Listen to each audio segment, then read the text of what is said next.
Bonjour les amis, vous êtes avec les Gilets jaunes constituants, pays du Rocroi et pays de Beauce.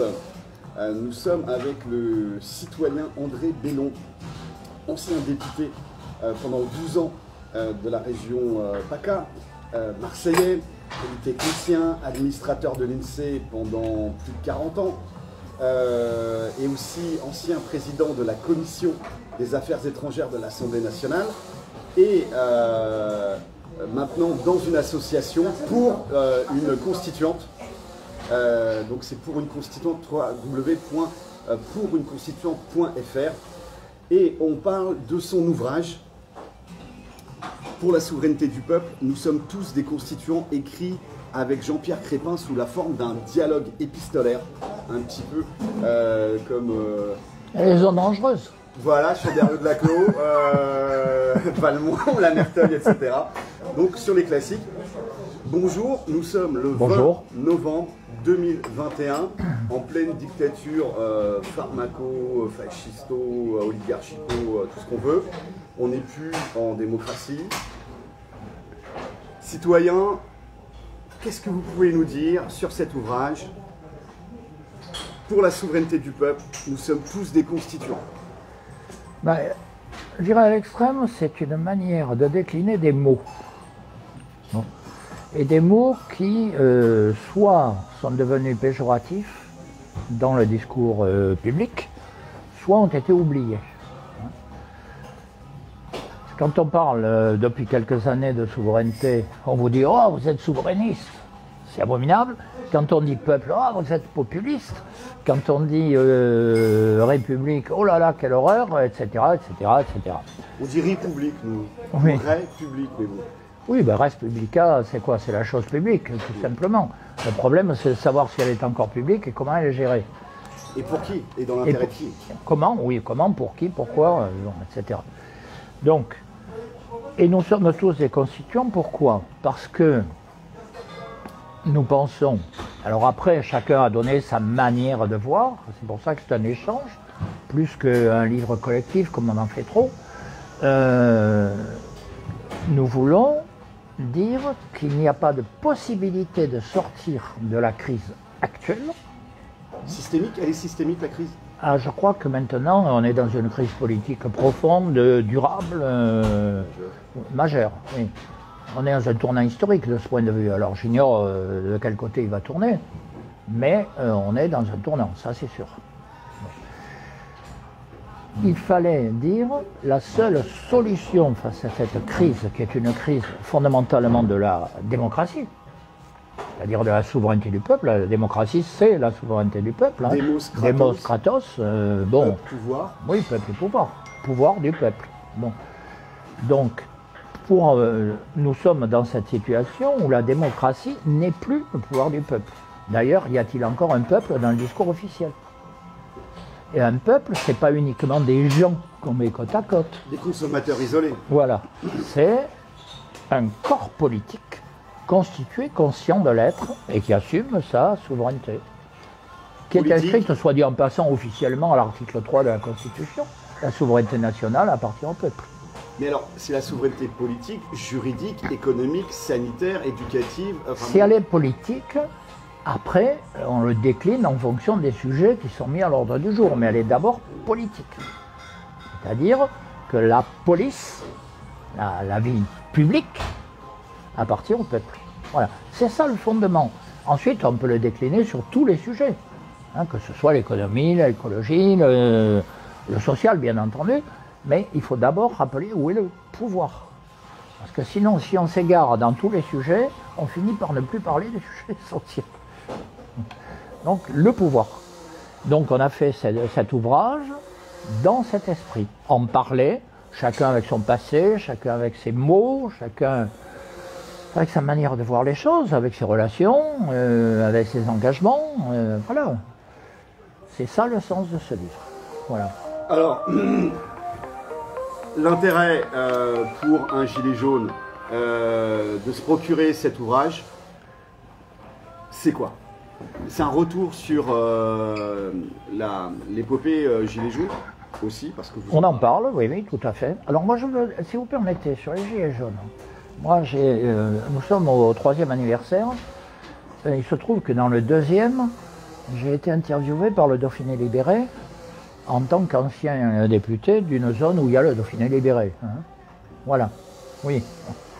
Et j'ai dit ce que je vais redire maintenant. Je pense que les Gilets jaunes ont apporté quelque chose de tout à fait extraordinaire. Hein. Ils ont remis à l'ordre du jour le mot « peuple », qui était jusque-là considéré comme inexistant.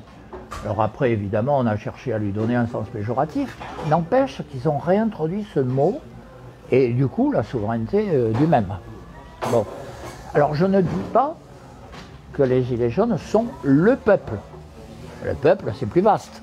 Bon, il n'empêche qu'ils ont réintroduit le mot et qu'ils y participent de façon fondamentale. Voilà.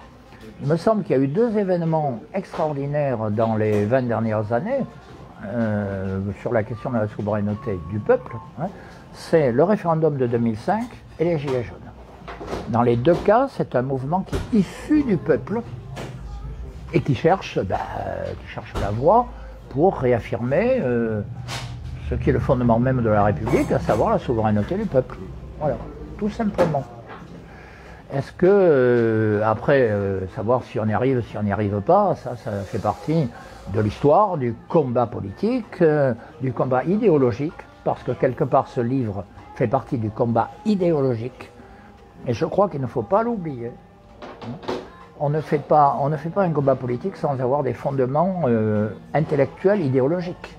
Le bien commun, la justice, absolument, la dignité, absolument, le bien, le beau, le vrai. Oui, tout ça, enfin on pourrait décliner encore plus. Mais il y a des principes qui fondent une société. Et ce n'est pas uniquement combien je peux consommer. Là où la prédation économique... La prédation économique.